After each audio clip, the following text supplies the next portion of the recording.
Hello welcome back to me to me. சரி, இன்னைக்கு என்ன பண்ணலாம் அப்படின்னு பார்த்தீங்கன்னா,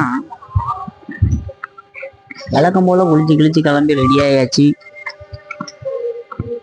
கொஞ்சம் 1 hour டிராவலுங்கிறதுனால ட்ரிப்பு வித்து திருவாரூர் சொல்லிட்டு ஒர்க்குக்கு கிளம்பிட்டோம். கான்கால்லாம் ஒரு வழியாக முடிஞ்சிடுச்சு. சரி, 1.5 மணி நேரம் டிராவல் இருக்கே அப்படிங்கிற பட்சத்தில் என்ன பண்ணலாம் அப்படின்னு சொல்லிட்டு ஹெல்மெட் எடுத்து மாட்டி ஹெட்ஃபோனை சொருவி எல்லாம் ப்ரிப்பேர்டாக ரைடர் மாதிரி கிளம்பியாச்சு. ரைட்டு பாட்டு கேட்டுருப்போம் அப்படின்னு சொல்லிட்டு எந்த சிங்கரோட பாட்டு கேட்போம் அப்படின்னு சொல்லிட்டு ட்ராவலில் ஏதோ ஒன்று யார் மெலோடியாக கேட்டுருப்போமே அப்படின்னு சொல்லிட்டு கேட்டுட்டு போகிறோம்.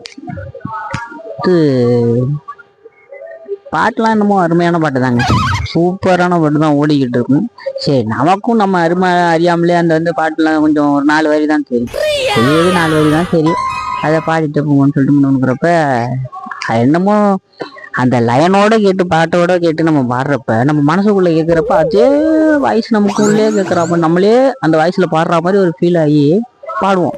சரி, நம்மளும் அந்த அளவுக்கு நம்ம வாய்ஸுக்கு இந்த டோன் இந்த சாங் நல்லா இருக்கு இவ்வளோ இருக்கு அப்படின்னு நினச்சி பாடிட்டே போயிட்டு, சரி நம்ம பாடின பாட்டு இவ்வளோ நல்லா இருக்கா அப்படின்னு சொல்லிட்டு திரும்ப ஒரு வாட்டி ரெக்கார்டு பண்ணி கேட்போமேன்ட்டு கேட்டு பார்த்தேங்க.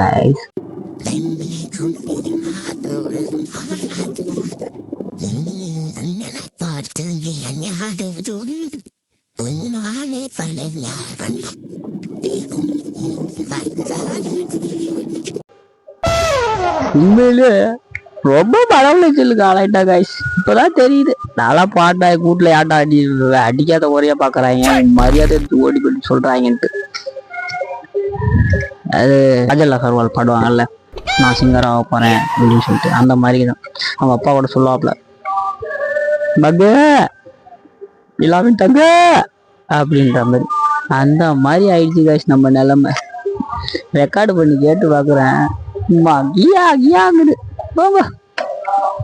இந்த மாதிரி உங்க வாழ்க்கையில நடந்திருக்கும்னு நானும் நம்புறேன். எத்தனை பேர் இந்த மாதிரி ரெக்கார்ட் பண்ணி நீங்களே உங்க சாங்கை கேட்டிருக்கீங்க, கேட்டுட்டு ரொம்ப மன உளைச்சலுக்கு ஆளாகிக்கீங்கன்னு கீழே கமெண்ட்ல சொல்லுங்க.